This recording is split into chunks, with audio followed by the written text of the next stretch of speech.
of Ghana, Your Excellency, the Chairman of the Council of State, Your Lordship, the Acting Chief Justice, the Honorable Attorney General and Minister for Justice, Honorable Justices of the Supreme Court, newly appointed Justices, members of the Council of State, senior government officials, distinguished members of the Bar and Bench, Excellencies, members of the Diplomatic Corps, accompanying family and friends, fellow Ghanaian citizens, ladies and gentlemen.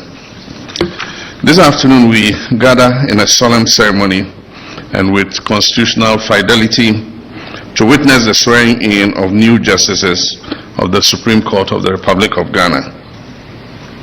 On behalf of the government and the good people of Ghana, it's my singular honor to congratulate you, our newly appointed justices, on your elevation to the highest court of the land.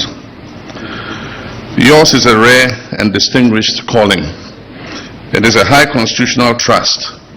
It is a moment that affirms your merit and experience, as well as the hopes and expectations of a nation striving to reset, renew, and rebuild.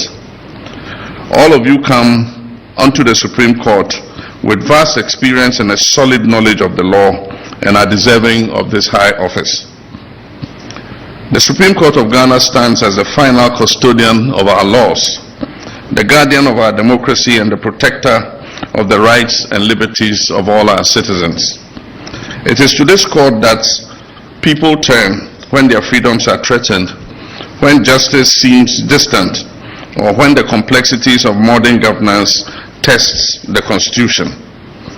As justices of this noble institution, you are called not merely to interpret the law, but to embody its highest ideals, which are fairness, impartiality, integrity, and courage. You are expected to serve not as arbiters of technicalities, but as stewards of justice and conscience. Yours is not only a legal role, but a moral responsibility to safeguard our Constitution's spirit and interpret it in ways that advance the common good and protect the most vulnerable in our society. Fellow citizens, we live in an era of profound national reflection. Ghanaians are looking not only to the executive for leadership, but also to the judiciary for assurance that the laws of this land still work for all of us, that there is fairness and equality before the law, and that justice is not denied by undue delay. In recent years, our judiciary, like many of our democratic institutions, have come under public scrutiny.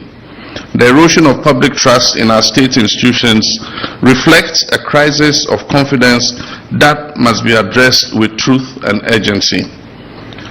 However, this moment also presents us with an opportunity, a chance to begin again, to reaffirm the judiciary's independence, to rebuild its reputation, and to restore the people's faith in the rule of law. Ladies and gentlemen, this is the essence of the Ghana Reset Agenda, a national renewal grounded in justice, equity, transparency, and institutional reform. A reformed and revitalized Ghana must rest on the firm foundation of a credible, independent, and efficient justice system. In our Ghana We Want vision, the judiciary is not a passive bystander in nation building. It is an active guarantor of rights, an enabler of development, and a check on the excesses of power. The judiciary must not only speak the language of the law, it must understand the heartbeat of the nation. It must be alert to the needs of low-income individuals, mindful of the struggles faced by our women and children, and sensitive to the anxieties of our citizens who feel excluded, unheard, or unseen. In our reset republic, access to justice must not depend on status or wealth. It must not be the privilege of a few, but it must be the rights of all citizens. And that is why under the Reset Agenda we will pursue key reforms to digitalize and modernize the court's processes to reduce delays, to improve court infrastructure and working conditions across the country, to expand legal aid and public defender services, to strengthen judicial training and ethics, and to deepen collaboration between the bench, the bar, and the broader civic space. To our newly sworn-in justices, I say this: today you inherit the robe of honor and the weight of a nation's expectations. This robe is not simply a mark of office, it is a public trust. It is a symbol of service, humility, and accountability. Wear it with wisdom. Interpret the law not just as it is, but as it ought to be, alive to context and sensitive to the lived realities of the Ghanaian people. Speak through your judgments, not your opinions. Show leadership through principle, not preference.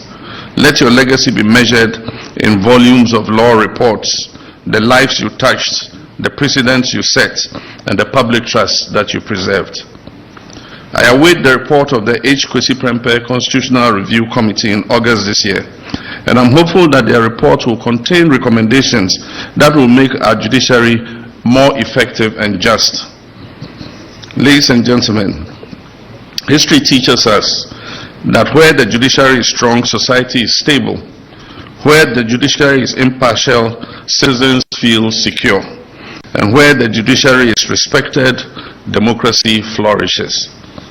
We must protect our courts from political interference, economic manipulation, and public intimidation. An independent judiciary is not a threat to government, it is a partner in nation building.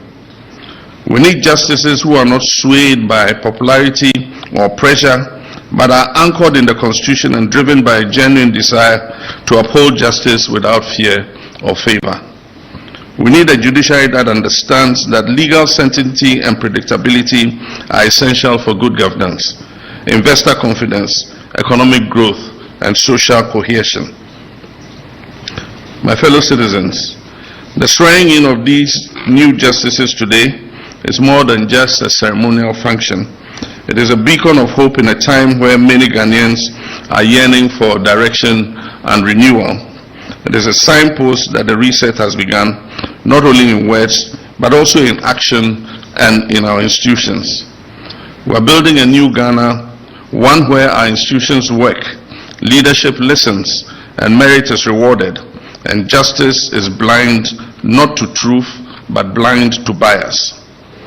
Let us be encouraged and reminded that while the challenges we face are real, the tools to overcome them lie within us: courage, competence, conviction, and character. We must all play our parts, whether in public office or in private enterprise, in the media or in the marketplace, in the courtroom or in the classroom. We are all stewards of our national patriotism. To the newly appointed justices, I commend you once again. The people of Ghana believe in you, the nation stands with you, and history will be your judge on how fairly you have dispensed justice and on the firmness of your resolve. As you swear your solemn oaths today, do so in the spirit of service, not status. Let your conscience be your compass. Let the Constitution be your guide.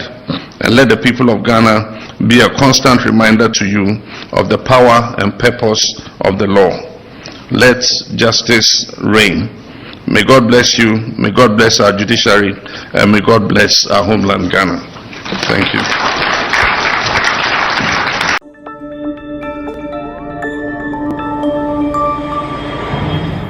Citizen TV, Accra, Ghana. Citizen TV, the citizen's power.